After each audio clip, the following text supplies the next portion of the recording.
Should be on now. Here we go.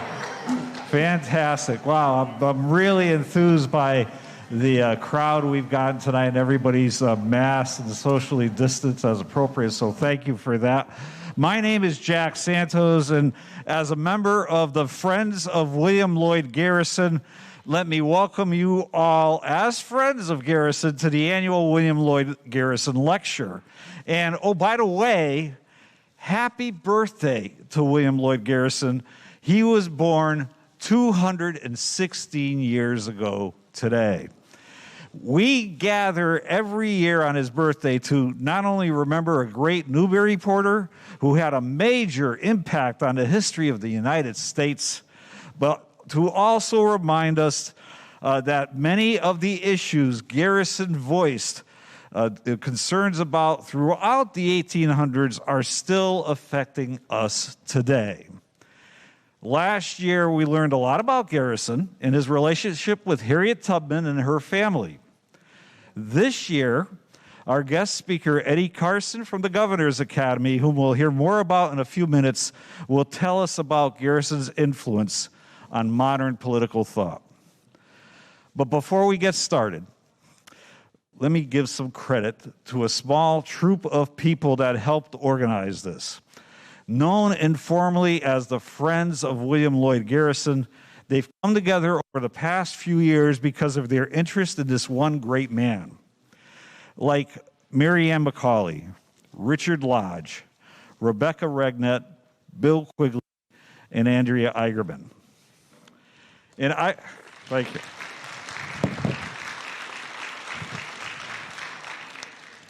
I would be remiss if I did also highlight and give thanks to Patricia Pecknick, who was instrumental in organizing last year's talk, as well as the young preservationists of the Newburyport Preservation Trust and the Newburyport Public Library for its help hosting last year's talk via Zoom during a year of COVID surprises.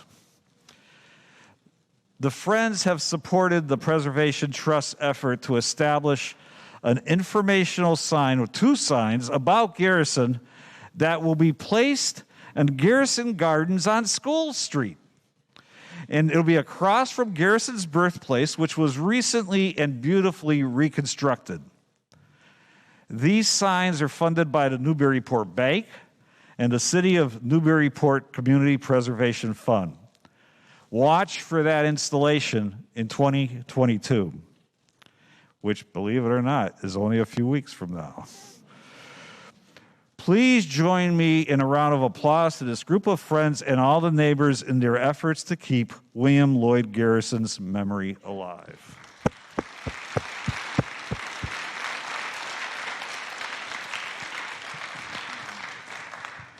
This event could not have happened without the support of the Newburyport Preservation Trust, the Newburyport Daily News, and through the generosity of our hosts, Old South Presbyterian Church.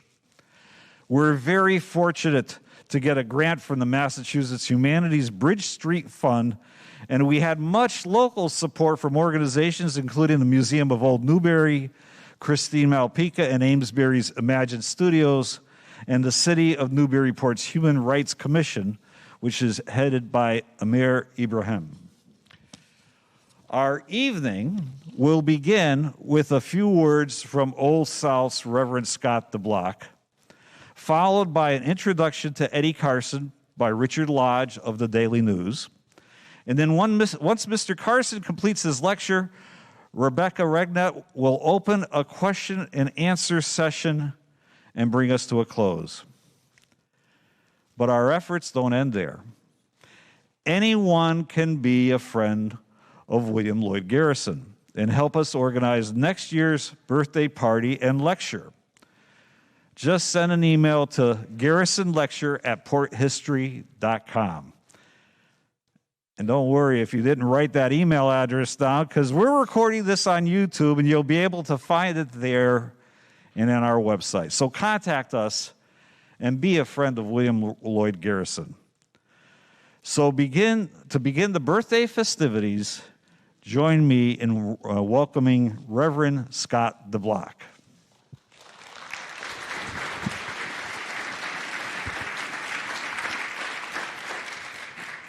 Good evening. On behalf of the people of Old South Presbyterian Church, I want to welcome you to this sacred space. I began here as co-interim pastor with Tim Dolan in September of this year, so I'm new to Newburyport. I live in Scarborough, Maine. I love coming down the Main Pike and being here and seeing you and getting in touch and involved in this wonderful community and the history that this place holds.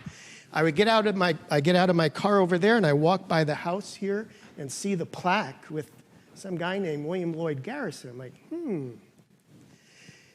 And then parked next to it is a Tesla. To me, that is a wonderful linking of past and present and future, and how the voice of William Lloyd Garrison still speaks to us today. This is a church that was indeed founded by George Whitefield during the Great Awakening. George's mission was more of a personal, spiritual awakening. But as we know about Mr. Garrison, it was more institutional and societal, and how to liberate ourselves from those things we create that need to be changed and transformed.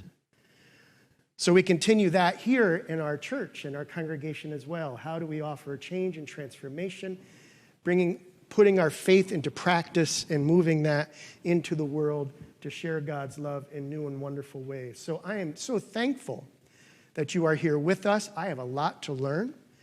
And as you see, George Whitefield is buried here. It's a rather intimidating thing when you preach above George. But I'm thinking in my head right now that somewhere in the eternal realm,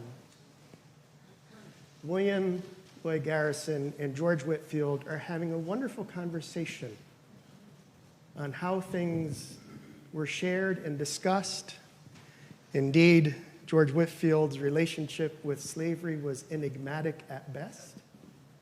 So there's a good conversation going on, and I wish I was part of that dance. So again, welcome and enjoy this evening together.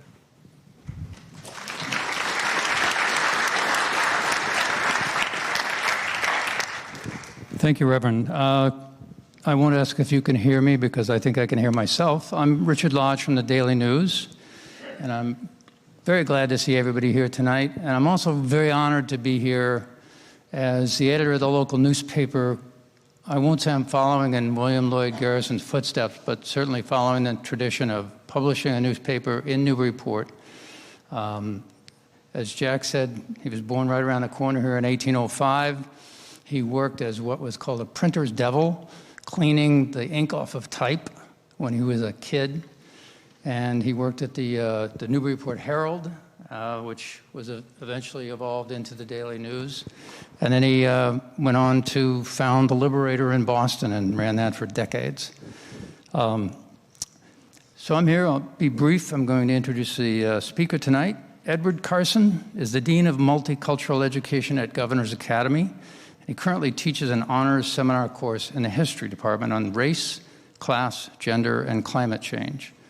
He advises the Black Latinx Association and Gender Sexuality Alliance. He lives on campus with his brilliant, loving, and radical wife, Jeanette, and their dog, Baxter. Now, I was prompted on some of this, as you can imagine. He also told me that he's here today because he is the soul of two parents, Diane and Vincent Carson, who sacrificed so that he could profess radical love. Edward Carson has published papers in peer-reviewed journals, delivered numerous conference papers, and given lectures throughout the country. He sat on leading panels about race, religion, and society. He's written and published book chapters, and most recently, he published his own book, Socialism and Democracy and the Life, Thought, and Legacy of W.E.B. Du Bois. It's my pleasure to welcome this year's William Lloyd Garrison lecture speaker, Edward Carson.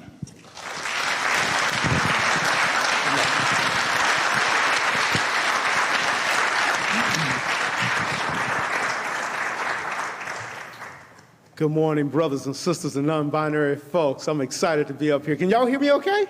Yeah? Okay. I mean, sometimes I sit here and I wonder, do I really need this thing? So I may get tested just a little bit and everything. But I'm excited to be here. I appreciate the Friends of Garrison for inviting me, sponsors, my colleagues who've participated here, some of my new friends, and I'll get a chance to meet some of y'all a little bit later. My wonderful students and advisees who are in the show tonight. Just going to give y'all a quick shout out. You know, we're here to talk about Garrison. And as we think about that brother, and as we're here to talk about him, we know that you can't talk about Garrison without talking about some of the endemic challenges within the country known as the United States. The reality by which white supremacy has manifested itself over a period of time. It is difficult to talk about race in America, folks. We know that. It's challenging to talk about race in America. Here we start with slavery, and guess what? We start with slavery and we're going to end with slavery. We cannot escape it because we're unwilling to talk about it and we're unwilling to tackle it in so many ways. There have been a lot of different incarnations as we've had these conversations about race in America and slavery. But yet a lot of folks assume that just because the Emancipation Proclamation came to an end and slavery ended, we were all done with this conversation. But yet folks forgot about Jim Crow 1, Jim Crow Part 2, Jim Crow Part 3. Oh, and Jim Crow Part 4 and Jim Crow Part 5 too. We got a lot of stuff to talk about. And boo, I see that clock's there, so I will try to take a look at it occasionally, but I can't make any promises at all. You know, you may know this, I'm from Montgomery, Alabama, and folks would always say, don't know about the white churches, but the black churches back home, the Baptist church, the ministers sit there and look at the clock and say, man, y'all on my time. So we'll see what's going to happen there. We may be here for a little bit, so we'll find out what's going to happen. One of the reasons it's so difficult, folks, to talk about race is because people have a fear. They have a fear of the past, and they have a fear of realizing the realities that exist today in the 21st century. Talking about race will get people in trouble. And I'm here to tell you, it's interesting. I can point to the hate mail, the emails, things that I get that pop out of nowhere, where folks just say, you keep talking and keep saying things, and we're going to have a problem. Those folks don't scare me. I'm here to tell you, white supremacy with hoods, white supremacy with folks who look and operate in that particular way, those things shouldn't scare you, and they don't scare me. Don't frighten me whatsoever. Now, there are things that do make me nervous, though. And those things that make me nervous sometimes, of course, the fact that we expect things to happen from certain white supremacist groups, but sometimes I become concerned as a black man when white folks decide to turn a cold back to silence on the problems of the 21st century. And that problem has manifested itself all the way back to the 19th century. We as black people have been defined by the reality of death, folks. The reality of death and the hollowness of modern civilizations. And I'm not convinced that's going to change. My disappointment in many ways comes from the silence, oftentimes of white liberals, when they claim that there's a semblance of being not racist and not ready to take on and challenge the things that we're seeing right out on the streets today. Things we're unwilling to talk about and think about. The same things that Garrison was wrestling with 2 centuries ago. And here we are in 2021, we're still wrestling with those things today. Folks, these conversations about race, they feel threatening to the normality of folks who want us to move forward, and we've yet to have the conversation of the past. We have not had the conversations that Garrison was trying to have a long time ago, even before lynch mobs were going after him. We live in 2021, and clearly racism didn't expire when slavery ended with the Emancipation Proclamation. Some folks believe since Martin Luther King gave this great speech that racism just dissipated, it came to an end. But yet, that was just the start. King, as he once pronounced, lived in 2 Americas. And it's interesting because when January comes about, you will not see folks publishing on their social media pages all the great quotes he had to say about the 2 Americas that exist. They're going to talk about things in which we can't even fathom and things we don't want to think about. Brother King is going to pick up the mantle in ways that Garrison left the mantle, making people feel a little uncomfortable, a little uneasy. And you know, let me be frank here, folks. If you came to be romanticized about the fruitfulness, the greatness of this inhabited perfect land we call the United States. Well, my friends, I am sorry you have come to the wrong lecture. I am sorry. You're going to be greatly disappointed tonight if you think you came to hear that, because that is not the tale that you're going to get. This is not a love story, folks. This is a death-defying tale about blackness and the reality of how we struggle in white spaces for the legacy of this country for a long period of time, before the Constitution and after the Constitution. Folks who know me, they know I'm not an optimistic person. Have you figured that out yet? I just want to kind of give a check on you just for a second here. I'm not an optimistic person. I'm here to make you fall in love, I'm not here to make you fall in love with the oppression of history that people seem to romanticize and want to talk about all the time. Oh, Brother Carson, tell me a little story. Tell me a little love story. I'm here to tell you about a nightmare that exists. And that nightmare here in the United States is the nightmare of white supremacy. As a historian, I'm a critic of history. I like to dissect. I like to think about it. There is no love fest with history for me. I am not a history buff. I pick up texts, I pick up books, I'm delving into those things, and I'm trying to explore the ways that I confront the present problem of white supremacy. Because see, look here, that is what I deal with every single day. That is what I'm going to deal with when I walk out of those doors a little bit later. That is the issue that I'm going to continue to face, and that is an issue that we have to face even here in great old progressive liberal Newburyport. I love seeing the Black Lives Matter signs out there, don't get me wrong. It's all good and everything, but we need to have a real conversation. I mean, at the end, I'm a black man in America, much like Frederick Douglass. I have a lot to say about the narrative that encapsulate black folks and black souls, but I also want to tell you a story, and that story is kind of akin to the story that Malcolm X used to tell us.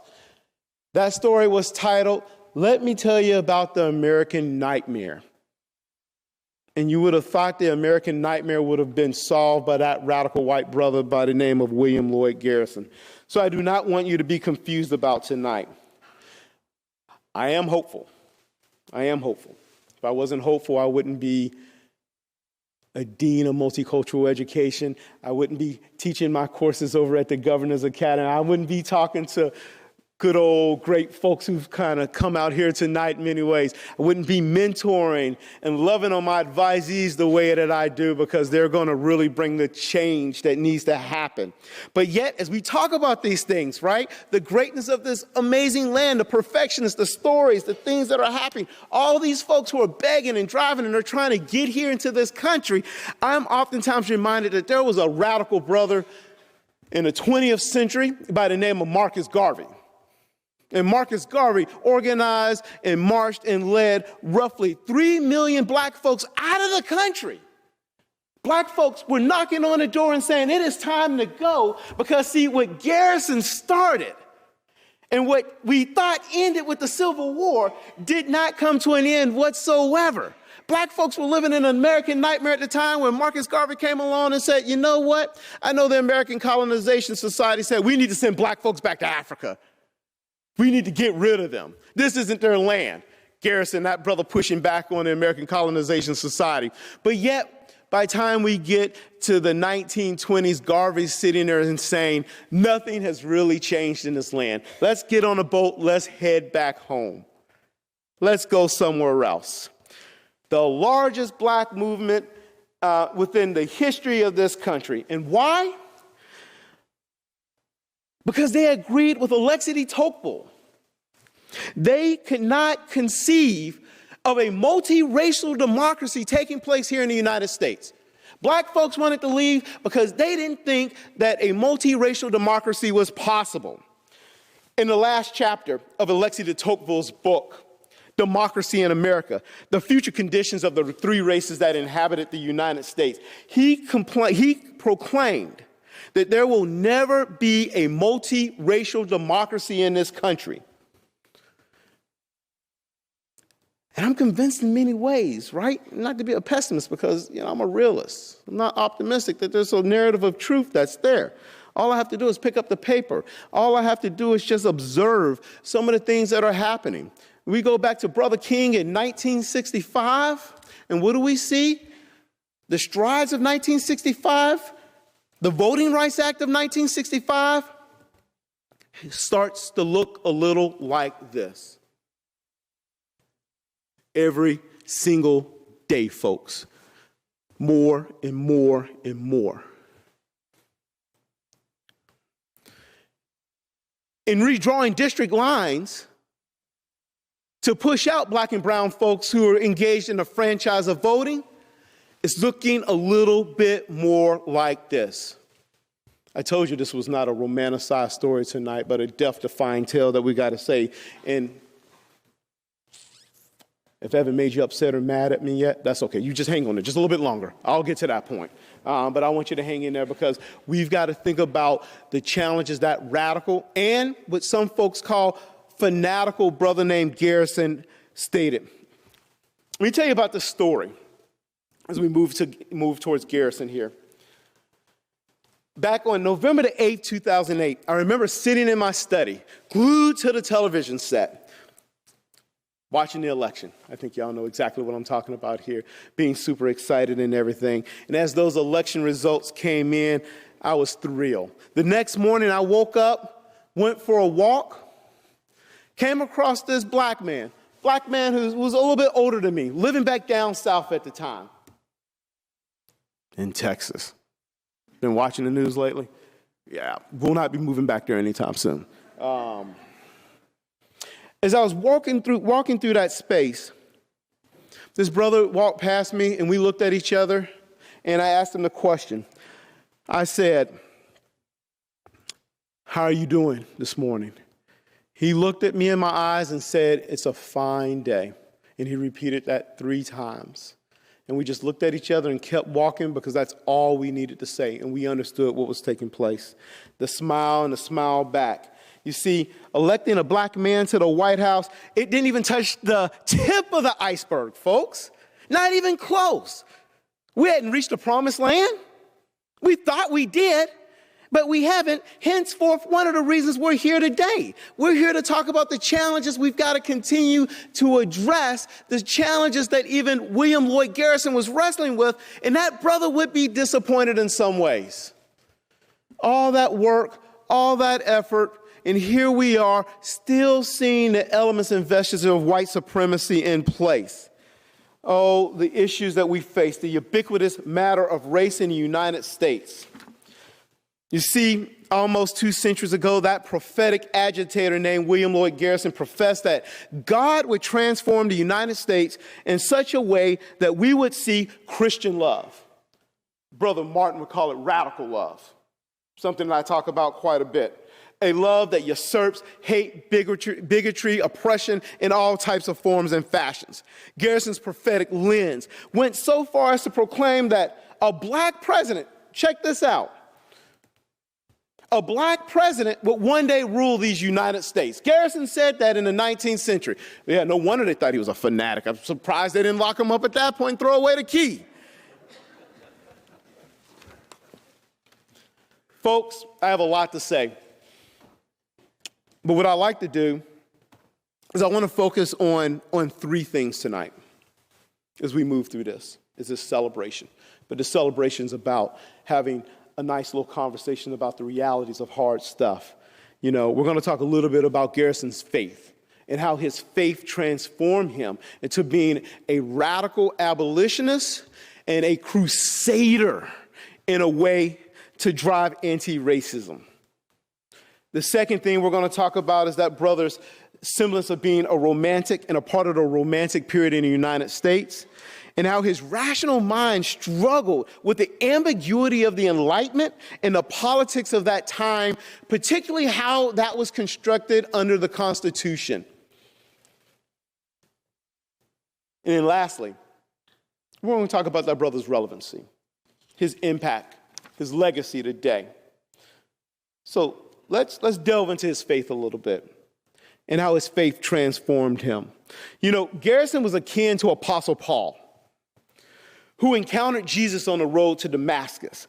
Paul went from persecuting Christians to being one of the greatest evangelistic efforts in convincing people to follow Jesus as the Messiah. The promised brother is what he said. Garrison ignited a revolution to the likes of Martin Luther, to the likes of Apostle Paul. But unlike those folks, in a conversation I was having before we got up here tonight, lots of books, a lot of stuff has been written. And we're here tonight because in many ways, Garrison's become somewhat of a false memory to folks. They had to pull out their phones and look up who William Lloyd Garrison is. Don't know how radical that brother is or was. More than anything, folks have assigned him to a mere paragraph in history textbooks taught in classrooms, and folks don't understand that he is exemplifying the message that white folks need to follow. This is how you become an anti-racist. As I delve a little bit more into the gospel according to William Lloyd Garrison here on his birthday, I want us to think about his prophetic voice of God and how that voice was really designed to eradicate the evils of slavery. But I also think about Garrison in ways where I sit there and I think about my relationship with people. See, people, I'm going to tell you right now, I will always show up for justice. And folks who know me know that my favorite quote is, "Justice is what love looks like in public." You want to love somebody radically, then you are going to show up for them. Folks are being oppressed, living on the margins, like that brother Garrison did. I'm going to show up. I'm not going to be in that in that first bucket of folks who just don't care. I'm not going to be a part of the bucket that most people fall into. And this is what we have to think about Garrison and check ourselves a little bit. That bucket where people say, well, Brother Carson, I will show up for you. If you're in trouble, I will be there for you. You can depend on me.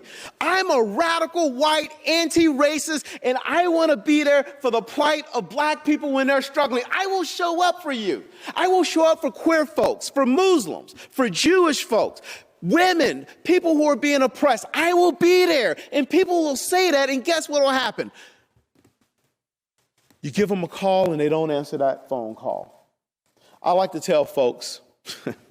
I was telling some students this once. Remember now, these students are like, I don't know, probably 16, 17-year-old. And my example is, if I have $1 left, I'm going to put it in a payphone to call that person. Then I have to stop and say, well, first, do y'all know what a payphone looks like? What a payphone is? But you know what I'm talking about. I have that $1 left, and I have to call someone to show up because I'm in trouble, and I want to know who loves me so much that they're so radical that they will show up and defeat oppression at the doorsteps in any kind of way. And then I think about that list, folks, and it's small. It's a small list of folks who I think will show up. I do believe that Brother Garrison would have showed up. Why? Because in eradicating slavery, he believed in immediate abolition. And he had to get there. He had to get there. He practices elements of gradualism at times too, but he had to get there. But yet, immediate abolition was his gospel message. Think about that for a second.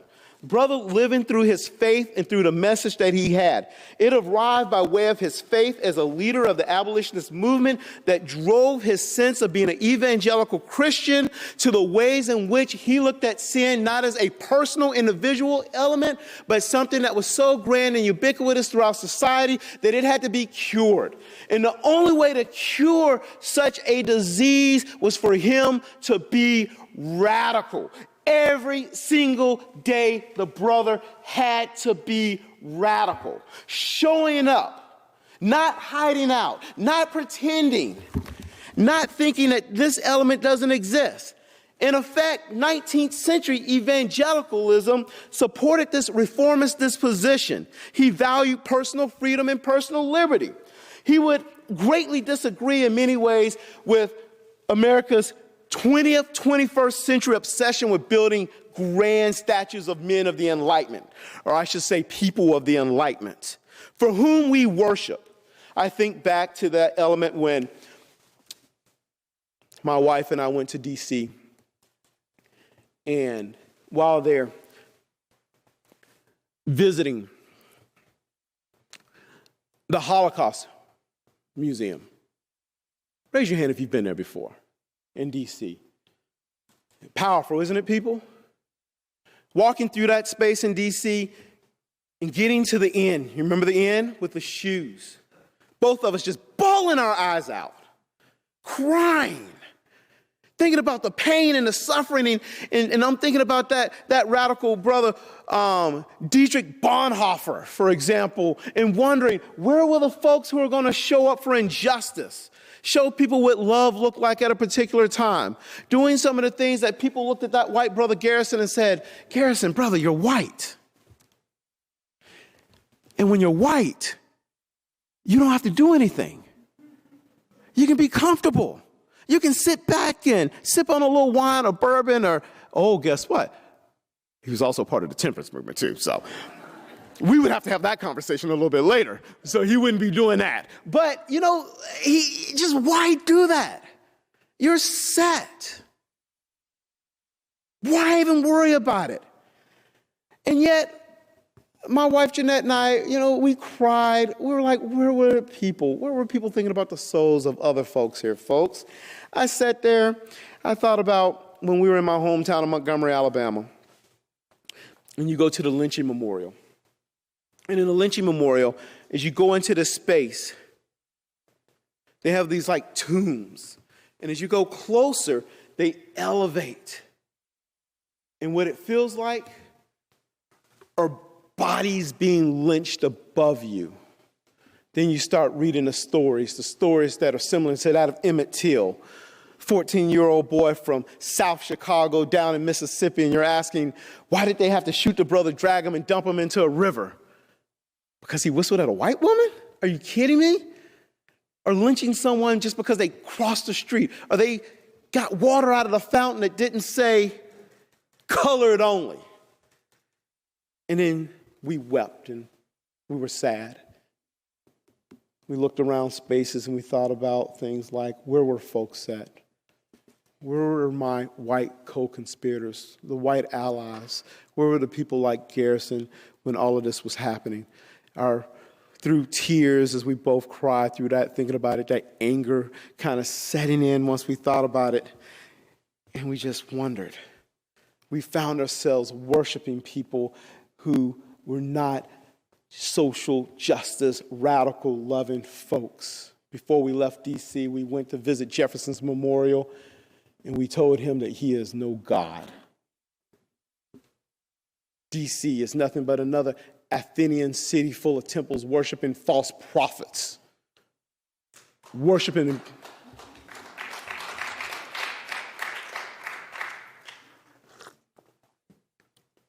But we're not here, though, to worship Garrison. We're here to celebrate his ideals for being a white brother who's going to show up and who did the world justice, did my black soul justice, did all folks justice in so many ways. We want to thank him for being a white co-conspirator and really thinking about the realities of humanity. He reflected that humanity of our spirit in the notions of truth towards each other as we think about the differences. We think about how Garrison influenced and rallied in his gospel of faith for this immediate end for slavery in two ways. One, his gospel, what did it do? It mobilized people to become a part of the abolitionist movement, which we know, right? People are like, hey, let's jump on board. We're going to do that. We're going to use our evangelical Christian faith as a part of this Protestant activism that's going to take place. So that's one of the elements. But the second thing that's going to happen here is he's going to use that radical message and his faith as an evangelical Christian to really make a storming cry for the immediate end of slavery. Now, don't get me wrong. Not all converts to evangelical religion became radical abolitionists. Many remained socially conservative.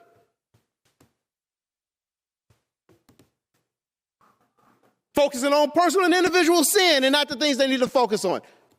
I'm not pointing fingers at anybody. Not all converts did that. Many remained in that pattern.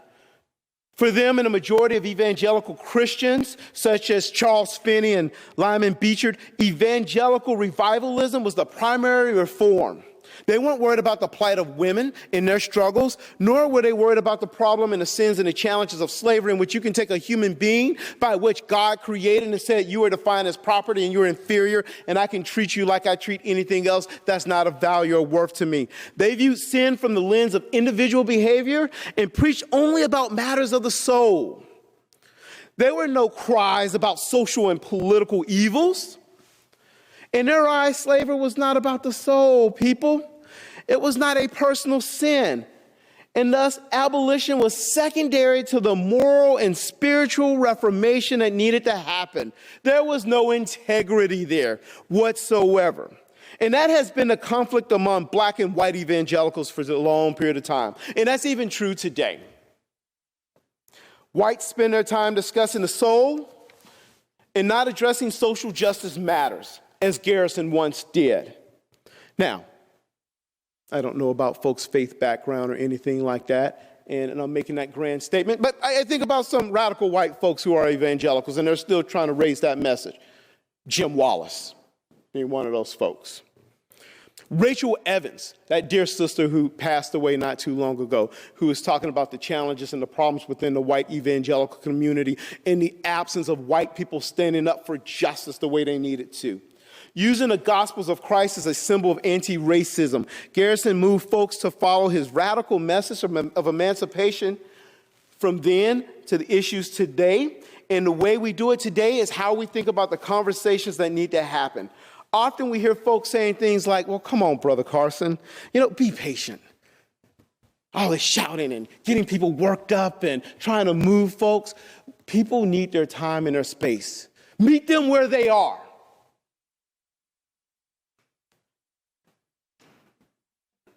I want you to think about that. Think about meeting white folks, and particularly some Southern folks in the 19th century where they are. What? Under a tree? Looking up? Is that what it is? I mean, it's not sugar-coated, because we're talking about the elements of death-defying truth here. And that's how we have to think about this. We have to think about this whole element of let's just love each other in a way in which we don't cause trouble or think about turmoil. That's cheap talk, folks. We don't have time for any of that stuff. I want to tell you about this brother in terms of being one of the disciples of that radical fanatic brother named Garrison by the name of Samuel May. And Samuel May saw Garrison as a prophet.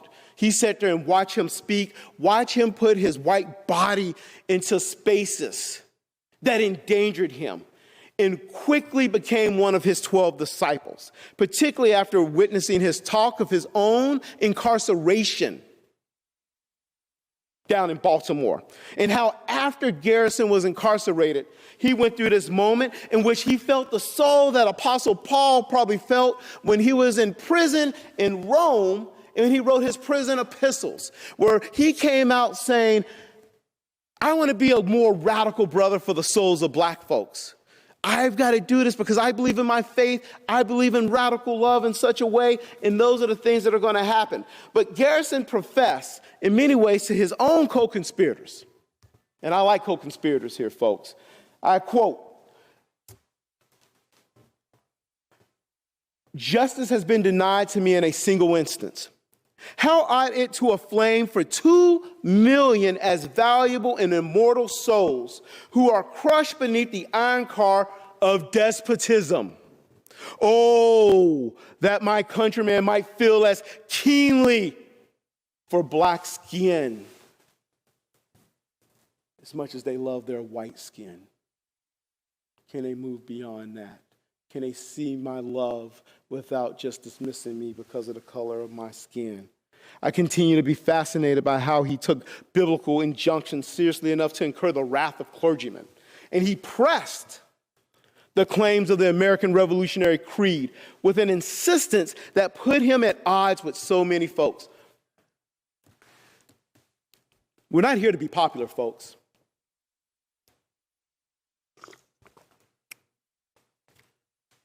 Because if being popular means turning a blind eye, turning your back to the problems of injustice, then you have sold your soul to the ultimate sin that dominates society, which is that of complacency, selfishness, loneliness, isolation. His belief in the power of the word and his faith in moral regeneration became the touchstone of his politics and the themes of suffering and love. This white brother knew what Martin Luther King knew, which is this, and I want you to think about this, that the moral arc of the universe is long, but it bends towards justice. And that's why we're here, to celebrate, but we're also here to think about justice. Armed with the Gospels, both Martin and Garrison understood themselves as radicals, as they used their integrity and their element of spiritual vision as forces for change. Like the abolitionists, Brother King would rescue Jesus and the cross from the same folks who used Jesus and the cross to lynch Negroes. The cross lit, hanging them up in the name of their faith and in their belief. And Brother King's going to come back and he's going to do what Garrison did. I'm going to take that from you. And I'm going to tell you why there's nothing but injustice that's taking place here too. Both men epitomize the courage needed to expose the injustices perpetrated by the forces of white supremacy. They were saddened by folks of faith who wore the cloth. Many churchmen were opposed to Garrison's use of faith as a directive from God in enacting the emancipation of slaves. And not only eliminating the emancipation of slavery, but that brother walked around and he said radical stuff that made folks think he was just a fanatic. I want my black brothers and sisters and non-binary folks and all those folks over there to congregate, to sit down and eat bread with me. Because we're all part of the same faith, this faith that brings us together, and that faith is that of humanity. Garrison and Brother King responded to the complacency of white society, but particularly Christian folk in firmness. None of that soft talk. Garrison used the Liberator to condemn the clergymen the same way Brother King used his letter from a Birmingham jail to condemn northern white liberals and clergymen who believe that that's just a southern problem while they sat back and did nothing. That became the reality that was there. And that's what needed to be addressed. In his 20th century essay, The Church in the Color Line, civil rights activist, scholar, for the folks who know me, I have an intimate relationship with this brother too by the name of W.E.B. Du Bois, another son of Massachusetts, concluded that white evangelical Christians in the white churches are incapable of mending the color line. That is not possible because we've seen that mending. That conclusion about the church was clear as black theologian and intellectual James Cone, who's also the father of black liberation theology. He noted in his book, The Cross and the Lynching Tree, that there were symbols of terror, instruments of torture and execution, reserved primarily for slaves, criminals, and insurrectionists, and the lowest of the low. That Jewish brother named Jesus. And blacks were publicly humiliated, subjected to the utmost indignity and cruelty, according to him. Cone went on to say that 5,000 African American men, women, and children would be essentially eliminated from the years 1880, beyond the Civil War, to 1940 and what was known as the 60-year Black Holocaust. And during that time period, Cone is going to state through his research No one in white churches, no preachers, no family folks, no evangelists, no one was preaching, writing, and publishing about the injustices that were happening to black folks. I sit there and I think about, well, what do folks do the next day after George Floyd's murdered? How do they cry out Tamir Rice, Michael Brown? Do they pause and they hesitate? Do they feel sorry, then move on? Haven't we observed that quite a bit? That radical reaction from society. White folks organizing in a way and saying that, oh my goodness, did you see that tape of George Floyd? And I'm sitting there saying, have you seen the 5, 6, 7 other tapes of other folks in terms of what's happening? Why are we now outraged? And then 5, 6 months later, those same folks who are outraged are talking about, well, we shouldn't talk about critical race theory and systemic racism. Those things make my white kid feel guilty about being white, and that's not their fault. We need to move on and not talk about this stuff at all. Amnesia. How we forget overnight about the problems of sin and injustice. County Cullen's poem, "The South is Crucifying Christ Again," written during the Harlem Renaissance time, commissioned by W.E.B. Du Bois, takes Christ and put Christ in a black body. Christ's awful wrong is that he is dark of hue, the sin for which no blamelessness atones. But lest the sameness of the cross should tire, they kill him now with famished tongues of fire. And while he burns, good men and women too shout, battling of his black and brittle black bones. The death of the black Christ. Because we can't allow someone to come here and profess the love and define justice with black people. Blacks, according to Cone, were stripped in order to be deprived of their dignity, then paraded, mocked, and whipped, pierced and spat upon, tortured for hours in the presence of jeering crowds. Popular entertainment. For you folks, you've seen this picture. Oftentimes, I would invite students into my class, and I would tell them that you're just going to come in, and you're going to look, and you're going to listen. I always gave them a little trigger warning because it's going to be emotionally overwhelming. I'm going to put up on a screen an image of black bodies hanging from that poplar tree. Strange fruit, as we know, in terms of what was happening. Billie Holiday kind of mastered it in a sense that my students sat there and they listened to Strange Fruit and looked at that image.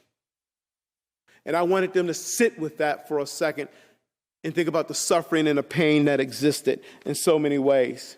The purpose was to strike terror in our community, but it was also to let people know that the same thing would happen to them if they started problems.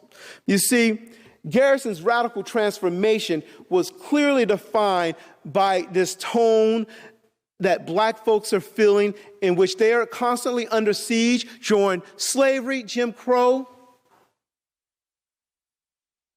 and the new Jim Crow, which is today. Systemic racism, health inequities, the issues of which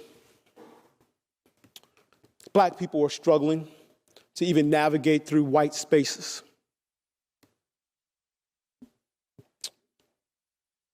I look at these beautiful, amazing faces here. Then I ask myself, where are the black and brown faces at?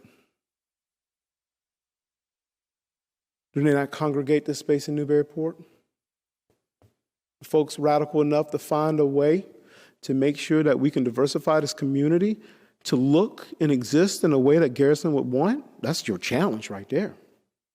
If you're going to be radical, you're going to sit there and you're going to say Newburyport is just, well, it's just really white.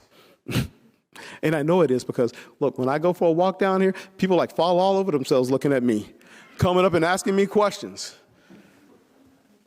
I'm not kidding. We get to this point where we think about these struggles and how it must exist in the age of Black Lives Matter. But yet this community, in many ways, is like the church on Sunday. Martin Luther King said, it is appalling that the most segregated hour of Christian America is 11 o'clock on Sunday. As an evangelical Christian, Garrison attacked white Christian nationalism. On Sundays at 11 o'clock, white society misinterpret biblical scripture to justify black inferiority. As the Civil War approached by 1861, folks spoke of the sin of the war being driven by abolitionists. We get to that war, and the next thing we know, that 20,000 people are dead. I think that calculates to roughly around 6 million people today. Can you imagine a war today in which 6 million people died? We would be outraged overnight. And all of that's happening because we can't figure out a way to mend the color line.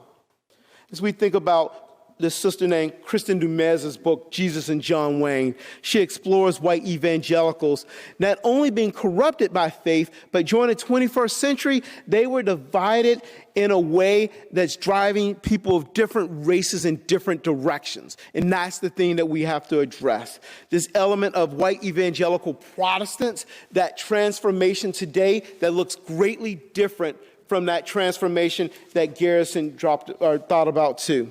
So how do we think about sin?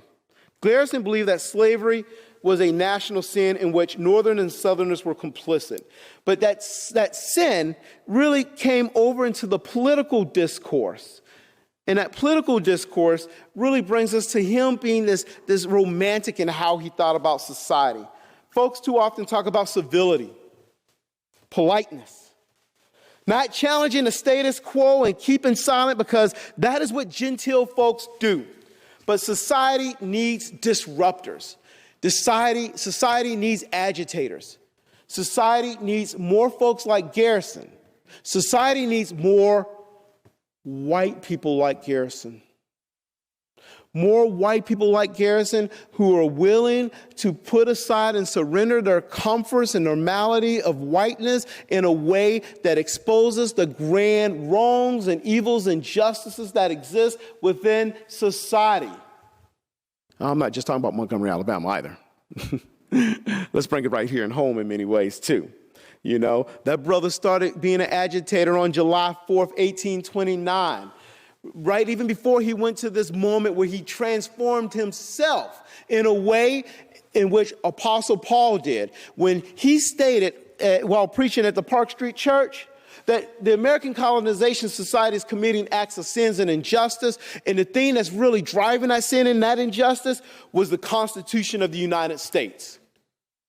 People get upset. Oh, my goodness, he would really speak so evil of such sacred documents. Garrison told a room, and I quote, "If we are always to remain shackled by unjust constitutional provisions, then disunion is not our fault." Garrison advocating that the North secede from the South. But yet the problem with that is the problem of racial capitalism and the way capitalism existed in that time. Because we all know that Newburyport was a problem of slavery. We can point fingers deep down south and everything, but this community was constructed on the back and on the labor of black slavery. That's another conversation we need to have, and we'll get to that conversation as we think about how that brother disavowed his racist, white supremacist proclivities in order to become an anti-racist within society.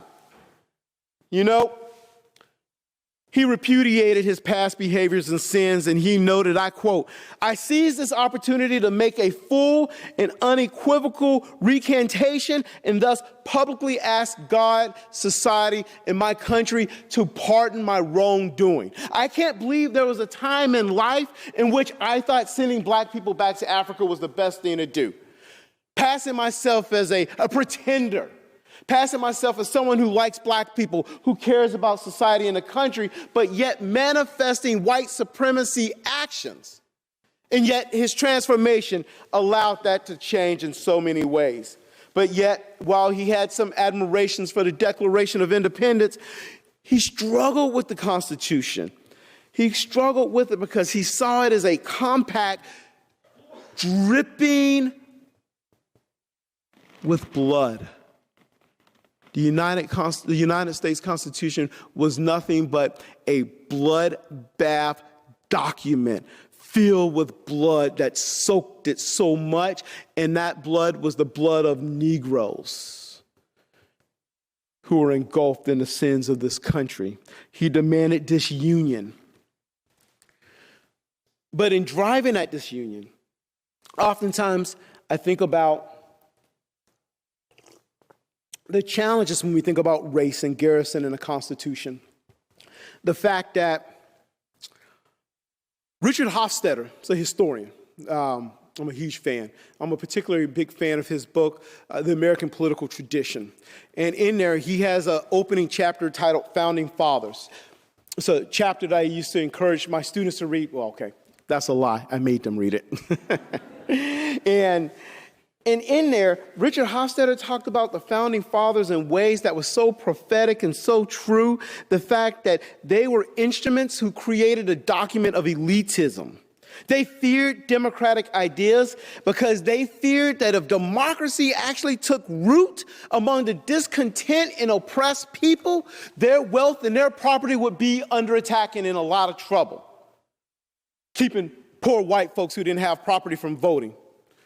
Keeping blacks, keeping women, all of those things happening. Folks often forget that the American Revolutionary War was driven by a desire to disrupt an imperial system known as mercantilism, only to manifest notions of racial capitalism in order to protect the wealth and integrity of slave owners in this country. But let's just keep celebrating them in the ways that we do. Why don't we have an honest conversation? Well, because, that's George Washington. We can't have that truth. He's the founder. We love him. He's perfect. He chopped down I'm going to have fun here, a peach tree or something like that.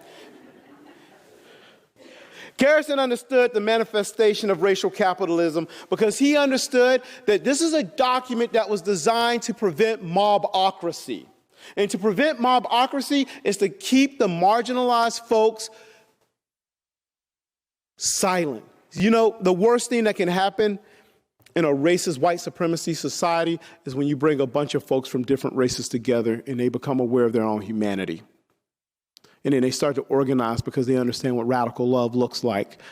And yet that becomes a threat to the ruling class in so many ways that cannot happen. And we saw that often take place during Jim Crow age. And I would argue some of that is an element true to today.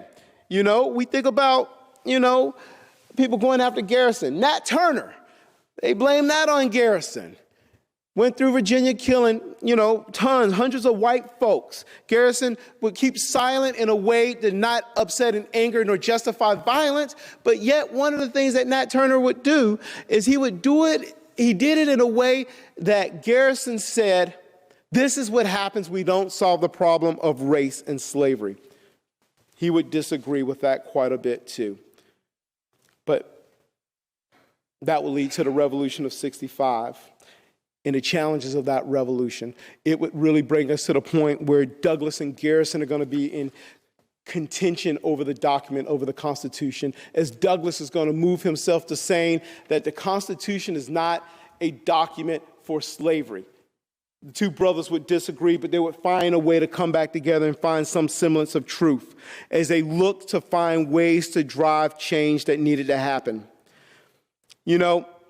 This brings me to my third and my final point here, folks, and that is Garrison's legacy and impact today.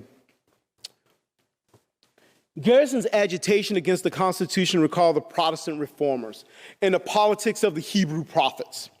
He anticipated in many ways and inspired great revolutionary folks of the 20th century. I'm talking about he understood notions before those notions came to fruition through radical love, in which he influenced folks like Thoreau in his civil disobedience. We know that Thoreau is going to have a huge influence on Mahatma Gandhi. We know Gandhi is going to influence this radical black gay brother by the name of Bayard Rustin. And Bayard Rustin is going to inspire another radical black brother by the name of Martin Luther King to profess nonviolence. You see, That intimate night when Bayard showed up at Brother King's Atlanta home. He couldn't even get inside his house because King had guards out there armed to protect him. Bayard said, you can't make a movement happen if you got folks out there with guns. We need peaceful non-violence to show the kind of radical love that's needed. And we know that Brother Garrison really sought that out in so many ways. Brother Martin, peaceful non-violence, would go on to say, it is as much a moral obligation to cooperate with evil as it is to cooperate with good. Such a powerful language. Most Americans today think the Constitution as embodying a radical dream of racial equality, which evil is so deeply entrenched. In reality, even if we think about those who interpret that document, it feels like a pipe dream. Not even a reality, nor is it close. Many see it as embracing radical equality in the ways in which we watch Martin's dream fade to the abyss. And Garrison would agree.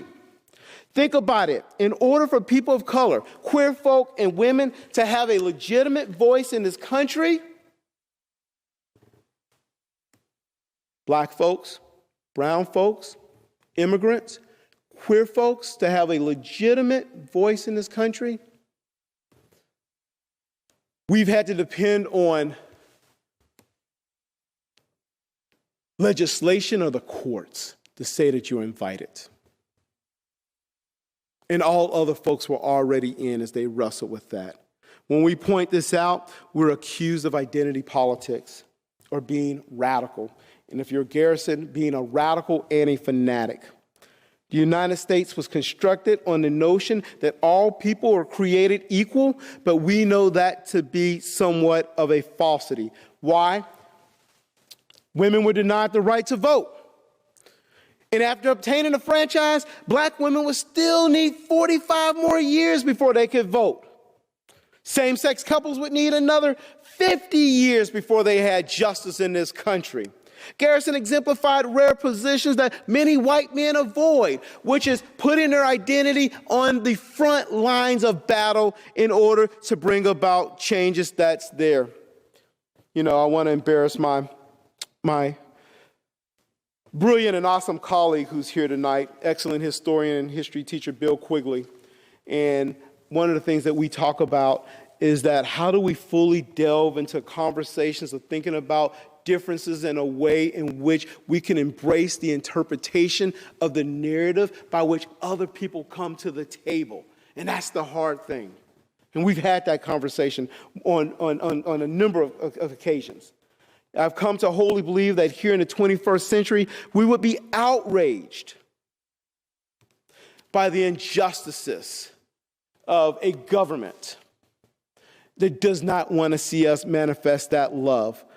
Oh, I can see Garrison rolling in his grave over the idea that a country like this would deny Muslims entry into a country just because of their faith in their national origin. Folks, we have a lot of work to do here. And as we do that work, and as we think about the realities that need to be transformed, we need to think about where we sit and where do you stand in this battle. Hello, Jim Crow. Welcome to the 21st century. Because it is a reality that exists. As I come to a conclusion here,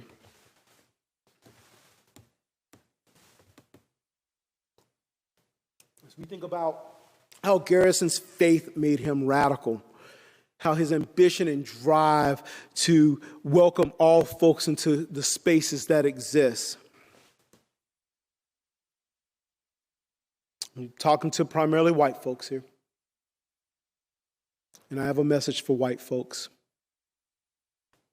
White racism in white institutions and communities must be eradicated by you.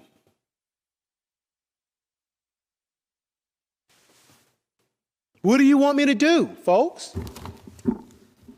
What do you want me to do? I can't do anything.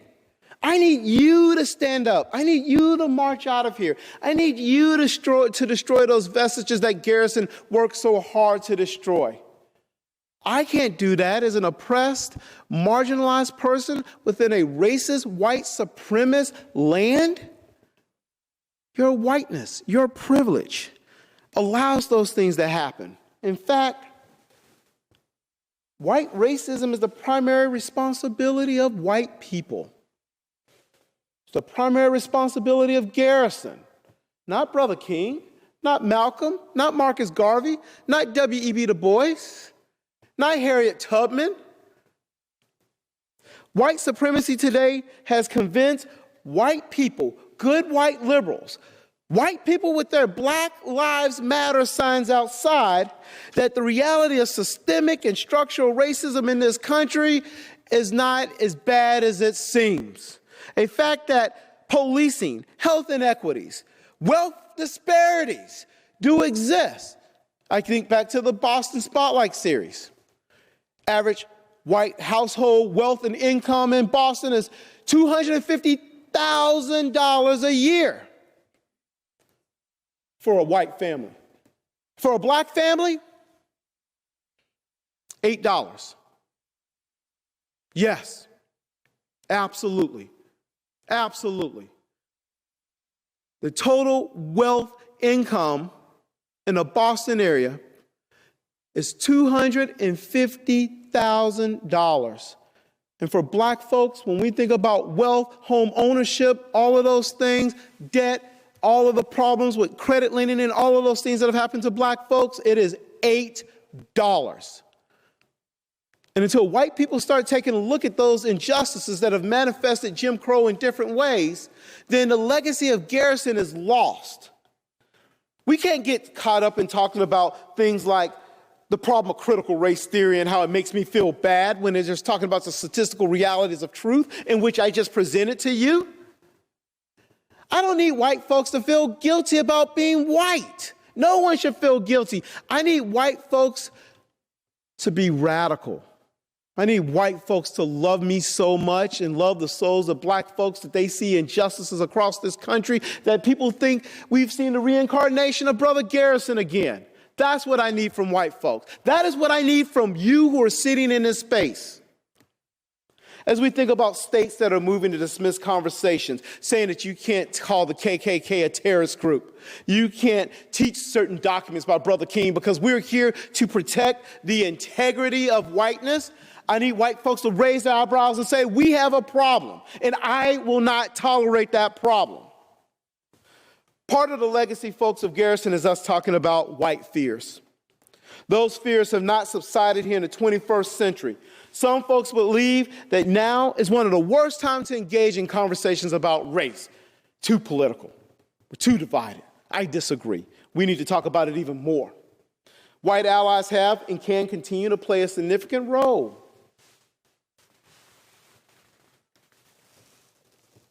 In a struggle against white racism and the vestiges of white supremacy.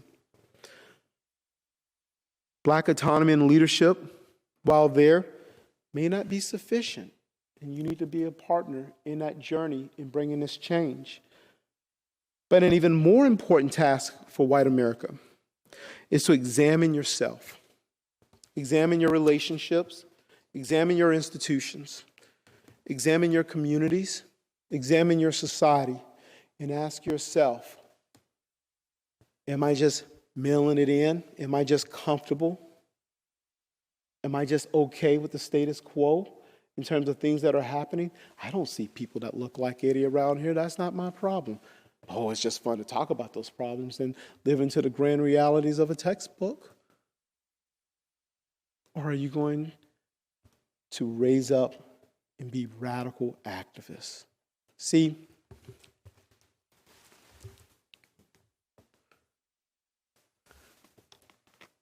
I have this amazing advisory group right here. I'm going to embarrass them and ask you to stand up for me real quick, folks. Go ahead and stand up. Come on, stand up. Stand up. I want you to turn around, look at the face. Take a look at them, folks.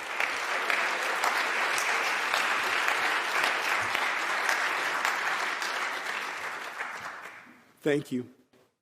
My advisory group is probably the most diverse advisory group on the campus at the Governor Academies. I have Christians and heathens like me and Muslims, have black folks who are Dominican, from Latin America or Central America, have folks who are, one of my soul sisters who's not here because she had a game tonight, another white sister. And I look at them and I sit there and I say, that is what I want right here. I need your help. They need your help. What are you going to do? I want you to walk out of here tonight feeling radical. I want people to call you a radical because you love so much that is unbelievable. I want folks to accuse you of being a fanatic like they did Garrison, because you are going to be in that third bucket. When we put that quarter into that payphone booth, your phone is going to ring and you're going to show up and you're going to defeat injustices. That is the legacy of William Lloyd Garrison. Folks, I appreciate your time tonight. I appreciate the space. I hope I said something that may have touched your soul, made you ponder, contemplate, and think about the realities of being radical, being like that brother Garrison, using your white privilege to challenge the elements that bring ill to society. I hope you reach out to me. I hope you reach out to me and say, Brother Carson, I do love you. I love you so much that I am there, and I'm telling you, I'm reaching out to you because you can call me anytime, because I'm going to fix Newburyport. I'm not worried about Montgomery, Alabama. I know, right? I love you folks, because radical love is us finding a way to come together as all kind of folks. Black, brown, white, Asian, straight, queer folk, all kind of folks, and try to solve these problems that capitalism has kind of tricked us into believing that they don't exist. Can I get an amen?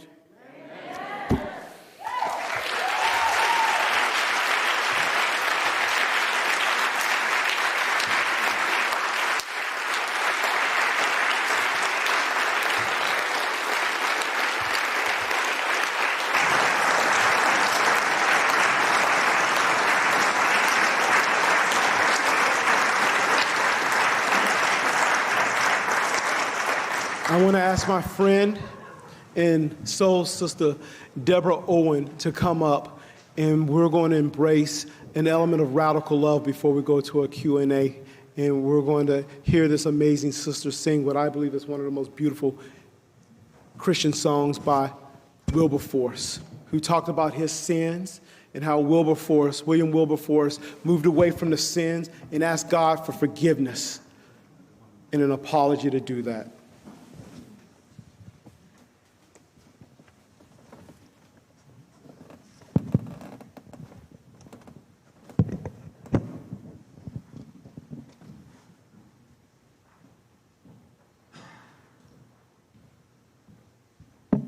Thank you, Eddie. It's a pleasure to be here and to offer this. Amazing grace, how sweet the sound that saved a wretch like me. I once was lost, but now I'm found, was blind, but now I see. Through many dangers, toils, and snares, I have already come. 'Tis grace that's brought me safe thus far, and grace will lead me home. When we've been there 10,000 10 years, bright shining as the sun. We've numberless days to sing God's praise than when we first begun. Amazing grace, how sweet the sound that saved a wretch like me. I once was lost, but now am found, was blind, but now I see.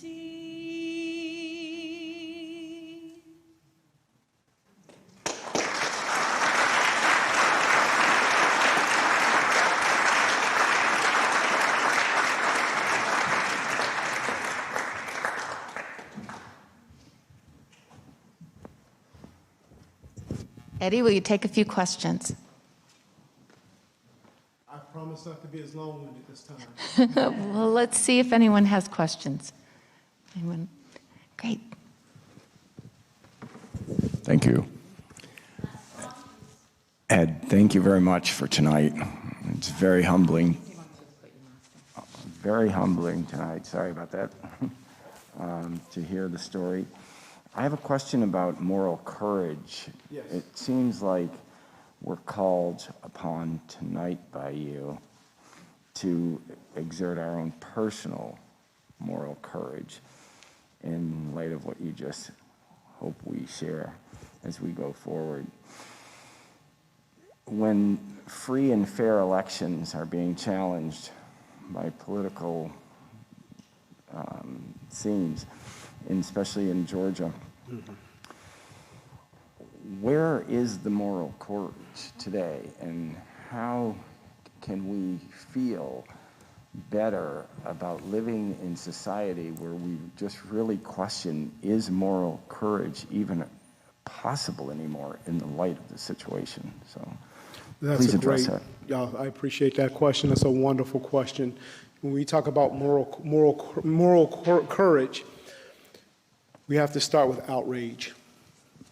And, you know, oftentimes we sit there and we say, that's happening in that state, that's happening over there. We're in Massachusetts and those things are not exactly happening here.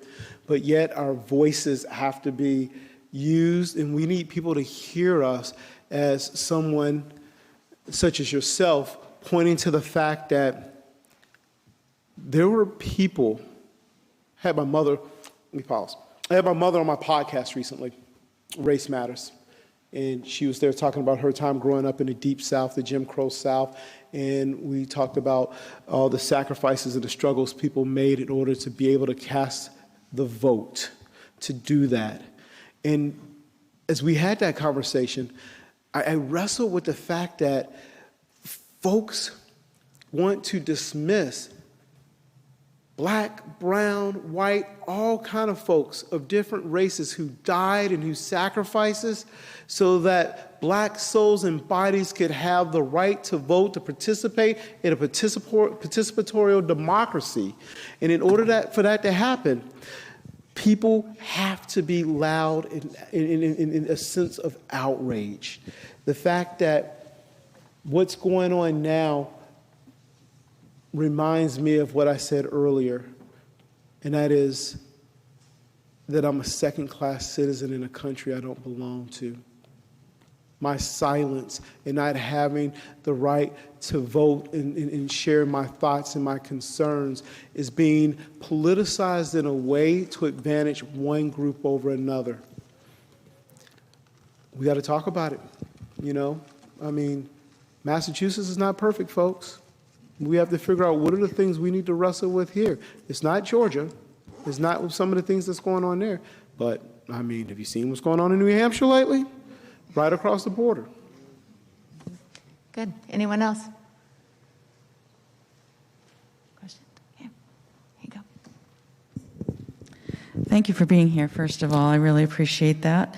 I have a question on assimilation. How should our country, or for that matter, our workplace, our churches, our communities, balance assimilation and cultural pride? How do we prevent losing valuable differences between people? Yeah, absolutely. I don't believe in assimilation, first of all. I want to go ahead and say that. Thank you. I don't believe in assimilation. I believe that what makes the United States so great is the fact that so many people from so many different backgrounds and cultural identities and elements come together and they form what we call the United States. The United States doesn't look like something where we have this ideal setting of what Americans should look like, they should sound like, how they should talk, their language, their culture. Who is it to decide how someone celebrates the 4th of July, if they celebrate the 4th of July? Who is it to decide? People within society should engage in thought-provoking conversations around food. I mean, that's the best way you know, folks. I'm a soul brother from the South. That means I like to break bread. And breaking bread means food and wine and having a good time. But I do it on my own terms, and I invite folks to the space and to the table who look different from me, knowing that they're going to see that I'm a black man in this country, and I bring something there. That's true for folks who are Muslim. That's true for folks who may be Hindu or who may be Jewish. I think that is what's great about this country. The idea that there is no need to assimilate. It's for us to be who we are and bring our gifts and our background and our heritages to one that creates this element. There's a concern that's happening where folks are worried that some of the pushback that we're seeing in society, going back to your question over the political tension, is the fact that, and I'm going to get the date wrong, so I'll do my best, but I want to say around 2040, 2050, white Americans for the first time will be in a minority in this country's history, and that is scaring folks. I remember hearing John King, a Republican congressman out of Iowa, say that people of color, black people, did nothing, nor did they create anything great in society. That's why this country is white, and we need to continue to manifest whiteness that's here. He said this in public, of all things, in terms of what's going on. But it's our gifts. I tell folks one of my most ideal times is when I can sit at a table, I can break bread with folks, and they can bring their whole and true selves to the table where we're going to break bread and have wine. White folks, brown folks, queer folks, Muslim, Jews. Thank you. Okay, and even Republicans too, I guess. Anyone else? Kim. Had to think about that one a little bit. Pass it. Sorry. There you go. Thank you. Hello. Okay, a question about reparations. Yep. Would you consider reparations something that the society could embrace for African American descendants of slaves or indigenous people as something we could use to move forward? So the first thing that's got to happen in order for us to even start the conversation about reparations is that the United States of America has to step up and apologize for what it did to indigenous people and what it did for the enslavement of black folks.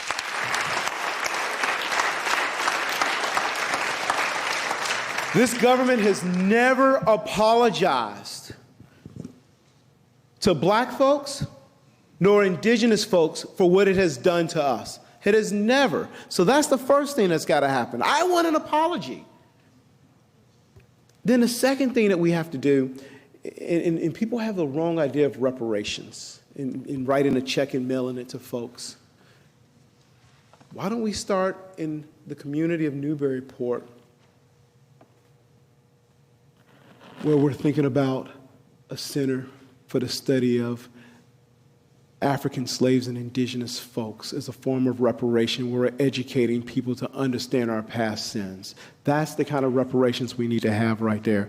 I want to champion education and knowledge, not this idea that we're mailing paychecks. See, people have become convinced and they've hoodwinked this idea, in order to create racial and ideological division between folks, that we're going to take money out of your paycheck to pay for something that you had nothing to do.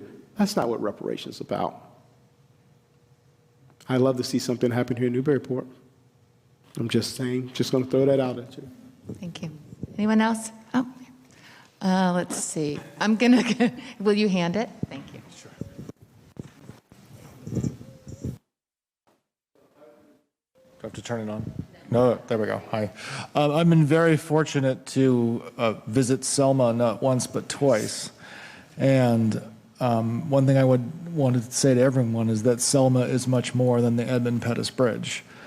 Obviously, I think that, like, it is a beautiful city, but it's economically blighted. And I was sort of wondering, I wanted to ask you, what can, like, we in Newburyport do for a community like Selma and other similar communities? Ooh, that's a great question. And, you know, honestly, brother, I don't know if I can give you an answer. I'll give an aspirational answer. So my mother grew up in Selma. Born in Linden, spent a lot of time in Linden. I have family in Selma. My wife and I, we've driven over to Edmund Pettus Bridge a number of times, and we won't get into that brother's problems and elements too, on the Edmund Pettus Bridge. And Selma's an interesting, it's an interesting dichotomy that's there. I told my mama when she was here in town with my wife and I for a couple of weeks that I was probably in high school before I realized that white people lived in Selma. Because I didn't even know white people lived in Selma. That's how segregated Selma was and still is today. And so to answer your question, you know, I don't know. Wouldn't it be awesome to just have the mayor of Newburyport just pick up the phone and call the mayor of Selma and say, brother, we're a white community and you're a predominantly black community. How do we form a relationship that may bring about any economic advantages for both of us in which we can connect our communities in different ways? That would be the first start.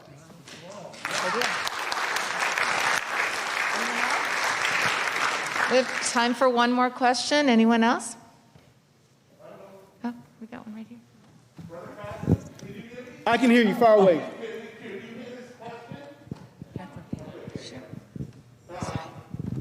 How it's Zen once said or wrote, and I can't give you this verbatim, I'm close. History is not distorted. The teaching of history, the distortion is not through lies. It is through emphasis and omission. And your talk tonight, I kept thinking of that, as I have been in recent years, every time I hear about Confederate statues, about critical race theory, about the names of sports teams. And even more so, I think, in the answers to previous questions, I wonder if you would say something about that. I mean, I guess, you know, the one thing I'll say is I'm blessed and I'm fortunate because I gave a lecture, I think it was 2008, 2009, at a conference Howard Zinn was speaking at. And much like my students being here today, my wife and about, I don't know, probably 8 or 9 of my students went to hear my talk. And the idea of hearing Zen was just unbelievable. I think, to your point, I want to think about it like a photograph. And if we were all to stand here and take a big picture of ourselves, the first thing we're going to do when we look at that photograph is we're going to go look for ourselves. That's what we're going to do. And as we look for ourselves, we need to also ask ourselves about the issue of omission in terms of who is not present in this space in that photograph. And we can't just look at ourselves, but we got to look at the obvious stuff about there's something wrong with this picture. And I think that is what needs to happen. And I know there's one question back there. Can I take that one question? Yes, absolutely. Okay. Last question. Thank you. I'm a former history teacher. I didn't teach very long, but going way back into the 70s. And with this pandemic, I spent some of my time reading a book called Caste. Isabel Wilkerson. Excellent, excellent. Yeah, absolutely. And the other book that I just finished reading is This Land is Their Land. Yes. And the Unitarian Church, which I'm a member of, is going to have program discussing This Land Is Your Land, I can tell you what I didn't know in the 70s makes me so sad. And this critical race theory that's starting to come out, and now some people are objecting to it, I just hope that people read, like you're suggesting, and get involved and find out what really happened here when the colonists came over. And continued all the way through till now. My friend, thank you for that comment. That was wonderful. Thank you so much. Absolutely. Thank you. So, Eddie, before we close tonight, if it would be okay, I would like to ask the family members, the historical family members from William Lloyd Garrison, if you would stand so that we could honor you on his birthday. Yes. I'm sure there's some here. Yes. Oh. Thank you.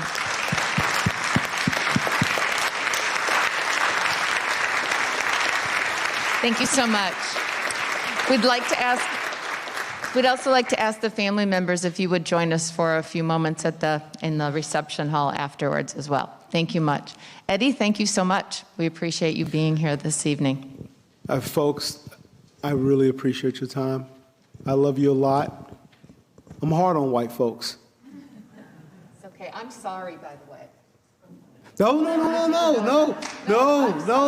but I appreciate it. No, but listen to me. No, but here's what I want. I want you to think about what I said. I mean, I want you to walk out here, fired up, and I want you to think about what I said and think about how we can do this together, all of us. I hope to hear from y'all sometime. Take care. I enjoy.